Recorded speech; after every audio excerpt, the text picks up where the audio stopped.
consistent performer that does a great job for you. And there's the score, and it's a good one. 9.15. That's great. My observation is we'll see how the next two teams do at balance beam, but if I were competing, I'd like to go to beam because they are much higher than the other three sets of judges. Now, Yvette Clark of the Gym Cats coming up on the vault right now. I want to say here that I saw her in warm-ups, and you're not going to believe how high this girl goes. She's going to do a layout Tsukahara, I believe. Yes, and it was beautiful. Good. Not quite as good as warm-up, so we know she's still got a better one in her, and this one is better than most of them we saw in the 1984 Olympic Games. Exactly. Yeah, and she has a better one in her. That is Andy Antonelli, her coach, who I'm very proud of. And we could take a closer look. She rose, but here she had a pike, bend her body a little bit to reach the floor and separate her legs. In warm-up, she did not have to do that, so we know she's still got a better one. The judges shouldn't be too mean about that. What, 2/10 maybe, body position. She had a smile on her face. I think she's ready for a better one, though. She's from Middletown, New York, and she's getting set now. Don't forget now, in the vault, if you missed it earlier, you get 2 chances. It's the only event you do, and you can choose, of course, your highest score. So here comes Yvette Clark, once again, of the Gym Cats. All right, the same number is up. In this competition also, you can use the same vault twice. And sometimes you cannot do this. So she had a chance to practice. Let's see if it gets better. It's a lower vault, but a better landing. Better landing, and it'll score better. That's right. Exactly. Right, smarter, very, very smart coaching, very smart execution. She knows how to better her score. She used vault 1 to get a better score in vault 2. Let's take a closer look. As Paul mentioned, a little lower, but less pike and solid landing. There's a fine score, 9.7. And I'm sure her second vault, the score will come up soon, will even be higher than that. I'm not sure they're flashing both, are they? I think they're maybe only flashing one. But I would say now, we talked about in floor exercise how wrong the two scores were relative to each other. Here we looked at Joyce Wilburn in vault. She got a 9.8. And that was 1/10 better than this, which is a spectacular vault. So the judging in vaulting is remaining stable. Coaches pray for stability when they're in a team meet because otherwise it's hard to win. And here's Joyce on uneven bars. Remember, she, as Muriel said, just turned in a 9.8 on the vault, so she's on her way. This is an important event to get through because timing is so important. No rest moves. You have to swing through the whole thing. Joyce Wilborn. That is called a pirouette. It's the first nice one we've seen. That is in a category the judges look for, and she did a nice job. Very good amplitude on the swing back. Good amplitude on her kip, a little weak on the swing hand. A nice clear circle to handstand, slight elbow bend again on the giant swing that we've been seeing today. And pike double back, which makes it more difficult to upgrade it's going to do well. Very, very well-balanced routine. That'll score very, very nicely. And she executes so well, which is great to see. 9.45, if we wanted to guess this. Right. Possibly. We'll see. Joyce, 15 years old. Beautiful dismount because she almost got up to bar height. One of the problems on an even bar is that the girls would like to go as high as the men do off horizontal bar. But that old low bar is in the way, and it's hard to generate speed. That's very high, considering what you usually can generate. Also, I think Joyce's weakest event are the bars. She's great in the tumbling, jumping events. The fact that her uneven bars are this good at this point means a lot for her future hopes for Olympic team membership. That's Sheila Lehner sitting right beside her. That's the choreographer, dance coach right there, and plays a very active part in the routines. I'll go back to Tom Burke and balance beam, too, and you were talking about how he was dealing with his gymnasts. He has a lot of injured gymnasts in this competition. Coaches who are not so mature or understanding would make the mistake of hurting their gymnasts in a competition like this. Tom is busy keeping their spirits up, showing them how to succeed, even though you are injured, and really shows himself to be a mature, intelligent coach. And so many young children are burned out. I'll be looking forward to see his floor team, too, because you remember he has a degree in music, so I'm sure his music selection will be very good. Now we're having a conference on the judging right here. There is a discussion oftentimes about the range. You might comment on that, Miguel. Since we only have 2 judges, it becomes awkward, and this is because it would be so expensive for a 4-judge situation here. So the head judge has 2 scores that she's entering. One is her own personal score, really, that goes with the other score to make our total. But the other is that if she's too far apart from the other judge, the other judge is going to have to make the shift to the head judge, I would think, in this situation, wouldn't you? I'm sure. And above 9.5, they must be within 0.2 of a point of each other, and they must have exceeded Good guess, Muriel. You said 9.45. You would have been right in range. 9.4. That's an excellent score on bars. I'm a good guesser, which makes me mad when I'm a coach, because I don't always like being right. Sometimes I pray to be wrong. Jill Eagles of Burke's Gymnastics Academy, 13-year-old on the beam. Men, by the way, do not compete on the balance beam, as we pointed out. And Tony Gaiman, coach of the North Stars, said, Muriel and Paul, do you agree that he thinks you have to spend more time on the practicing beam than any other event? Would you say that? Yeah, and I not only say that, I say if you wanted to win the Olympic Games and you were making a training schedule, if it took you 2 hours a day to get through the other 3 events, you should be at least 2 hours additionally on the balance beam. In the European countries, when I first started studying to learn how to succeed in gymnastics, I found that the Czechs worked balance beam in the morning from 7 o'clock to 9 o'clock, and they all had their own balance beam. We're not allowed to get off of it. Then they would come back in the afternoon, and balance beam would take its normal slot, and they would get their next 45 minutes to an hour like the other events. So, yeah, repetition helps. Training your body to remember helps.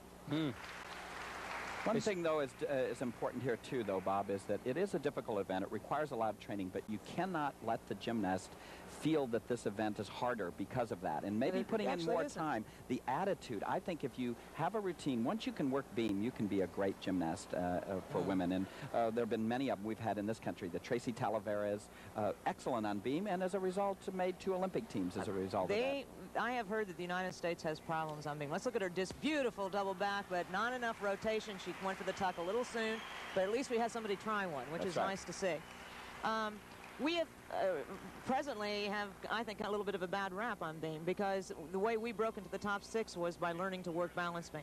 And even though, as we were talking, it's difficult, balance beam is the first place an all-around gymnast can succeed, because basically you're using intermediate level skills for you on the floor and just moving them to a hard environment.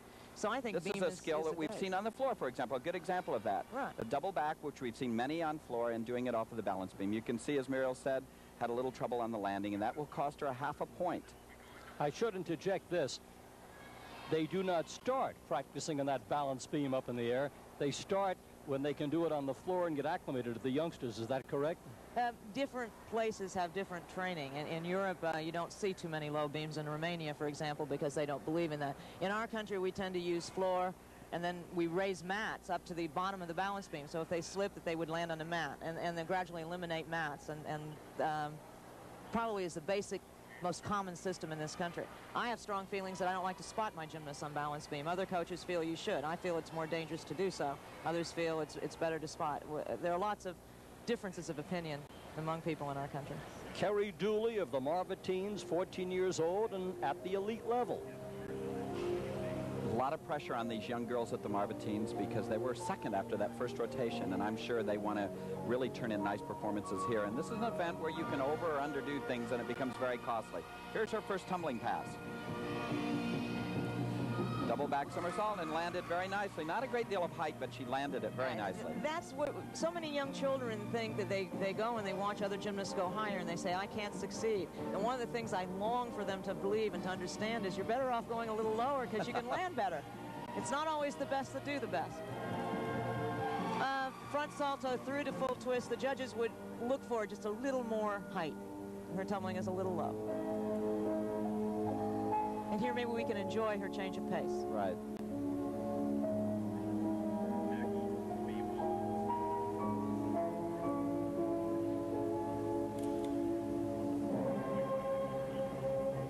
Grace, stamina. The way that they close is important, and I guess that presents a problem. Do you start with the earth-shaking part, or do you end that way? And if you got the stamina to finish the way you want, that's part of the strategy, isn't it? The rule in floor exercise states that the end must minimally be commensurate. In other words, equally difficult. But as you already have seen here, that's not true. Because now we're doing a double twist to balance a double back. But according to the rules, they're equally difficult. But everyone knows that a double back is something that, you know, is really hard and a big deal, and a double twist, lots of people can do them. But by the rules, they're commensurate. So minimally, they need to be commensurate. If you want to win the Olympics, I think, and if you want to think about art, great art should have the punch at the end. So if you're truly great, I think you should see the hardest thing at the end. But we don't see that very often. This looks like a run for her double back somersault. Yeah. Yep. And see, she runs into the ground, so it's hard for her to make a mistake. Where in the last rotation, the little child who sat down, she went so high that she had trouble finding the ground. So not being the highest in the world, Nancy Thies, for example, from the United States, did the first salto on the balance beam. And she stayed on all the time because it was low and quick. And a very nice score of 9.05 for that floor. Now we're going to watch right. Corrine Wright, the Gym Cats. She'll be on the vault. She can jump. We are now going to see another challenge to Joyce's vault, I'm sure. At least an effort, if she's healthy. Oh.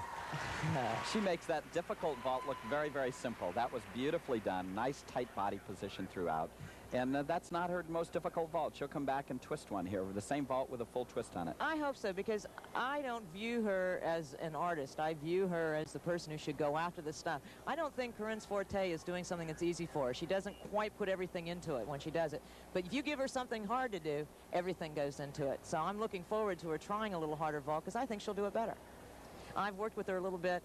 Her coaches are friends of mine, used to coach in my gym. And in fact, you had mentioned Andy Antonelli as one of the coaches. The other main coach with their club, Maureen Cleary, has been a great balance beam and exercise coach for years. Well, we're certain she's going to do a full twisting Tsukahara. You see her doing the warm-ups. That's that physical twitch. part of the visualization we talked about earlier, but you're sure she's going to do that. Except that's the wrong way to twist, but she'll make the twist. That's what awes me, is how they visualize and don't quite do it right. Oh. She did it like she practiced it back in the back. Unfortunately, visualization worked. Whenever you twist over the horse, you should make sure that you're turning over first. So Corinne made a very bad mistake about leaving the beginning part out. So she goes here and she says, I want to twist. And you need to worry about turning over first, then twisting. And here we can look from the side. A very short push off real soon to get into the twist. And as a result, not nearly enough rotation. Can I ask you a question? Does that remind you of anything? 9.55. That's when I had my heart in my mouth in the 1984 Olympics when Bart did the same vault and made the same mistake but knew how to handle it. That's and exactly he right. landed right on his feet. So I went, oh, wow. Thank goodness. Now we move to the bars, and Gina Basile, who is 15 years old, an elite gymnast from Whippany, New Jersey, member of the North Stars. And I think a quite beautiful young woman. I've enjoyed watching her walk around the floor. It's a nice pirouette to a giant swing. It's the first time we've seen anybody pirouette into something hard, and that is called a reverse hack, and that is just a super skill. We finally have a great bar worker here, Paul. It looks like this is going to be the event to make the meet on, don't you think? I mean, we're seeing finally some really top-notch routines. This is super well-balanced. Yes, and variety. Beautiful, and a very nice dismount. That little stutter that Paul gave was the coach in him coming out because she almost made a mistake at the end. She almost didn't come to her feet. That's the coach right there, Tony Gaiman, in the white shirt with the stripe. And the coaches, by the way, stand by just in case any slip occurs. You watch that this he comes trick, in. especially you This see why. is a clear circle. Now she's going to do what is called a release skill. Here's her giant swing. No, Oops, no, this was her dismount. Sorry. Maybe we will have a chance later on to have gotten a look at the reverse hack because it's just such a super skill. The judges at the international level, the elite level, are looking for releases. This is our first important release, and it is probably the most important release being done by women gymnasts in the world. Marcia Frederick from the United States was actually the first girl to use it, and I was amazed to look in the rule book and see they're now calling it a Kessler. Oh, we're going to show this now. This will be great. There it is, a reverse hack. Notice she's flying backwards over the bar to recut. Her coach is there because if she were to miss her hands, you can see she would fall against the low bar very, very hard with her back. So that's right, very bad fall. So 9.6, that's a great score. Now we go to Mimi Goyer from Silver Spring, Maryland, member of the Marva Teens, 15 years old, on the floor exercise. It's the one with the springy ponytail, right? But doesn't she look alive even standing still? She does, very much so. She has a projection. You don't need to move to project movement. This child makes me think of what she's thinking of. And what she's thinking of, to me, is I like gymnastics. She's really into everything that she's done all day today. A great deal of enthusiasm and beautiful extension. She's doing an unusual thing. She's starting low-key. There are points awarded to the kind of choreography that you select. And you should show change of feeling and expression. Nice double salto. And she danced immediately out of it, which the judges will like. For those who tuned in late, let me mention the two experts by my side, Muriel Grossfeld and Paul Zert. Muriel, a former Olympian and coach of the women's U.S. Gymnastic Olympic team, and Paul, a famous coach from the University of Oklahoma, coach of Bart Connor. I'm Bob Wolf, and we're here at the Independent Club Gymnastics Women's Championships and William Pattison College in Wayne, New Jersey, with the 4 final teams